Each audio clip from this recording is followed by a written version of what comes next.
What's wrong with socializing healthcare? I think people misunderstand the problem with healthcare as, it's just too expensive. If we could just pay for everyone's healthcare, then we'd be good. But the price is just a symptom, okay? It's indicative of supply and demand, ultimately. So if the price is too high, then we need a bigger supply of healthcare, right? We need more healthcare. That's the actual problem. Okay, and socializing healthcare does not do that. It does not give us more healthcare. It gives us the same supply of healthcare. It's just the government is going to ration it. The government controls who has access to healthcare.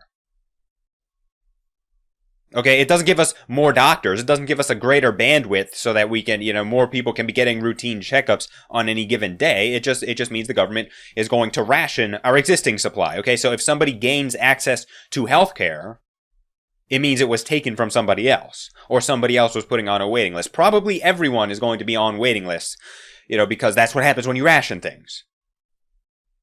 Okay, and I imagine a lot of liberals would say, well, yeah, it doesn't increase our supply of healthcare, but we're going to give it to people who need it more.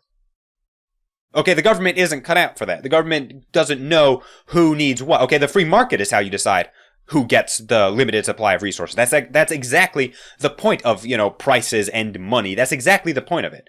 Okay, and are people going to fall through the cracks? Of course, that's what charity is for.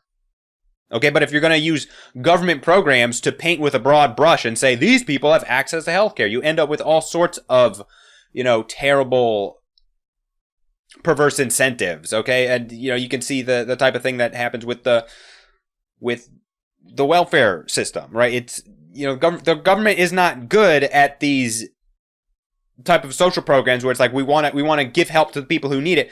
The government can't do that with its broad brush of legislation, of enforcing the laws with, at gunpoint. No, that's what charities are for. Charities are better at judging the circumstances of how do we help this person.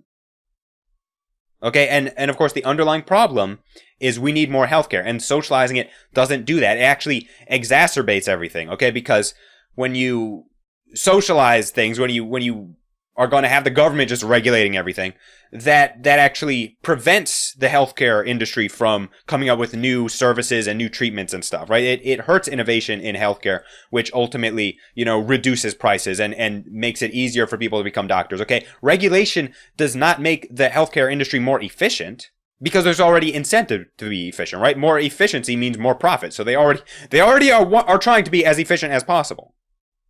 Okay, all it's going to do is it means the government, regulates the supply of healthcare that we have, okay? It rations the supply of healthcare that we have, and in the long run, we end up with less healthcare. Okay, we end up with, fewer doctors overall because there's more regulation, there's less efficiency because there's more paperwork, okay, there's more bureaucracy, okay? It doesn't actually solve our problem in the long run, it just makes it worse.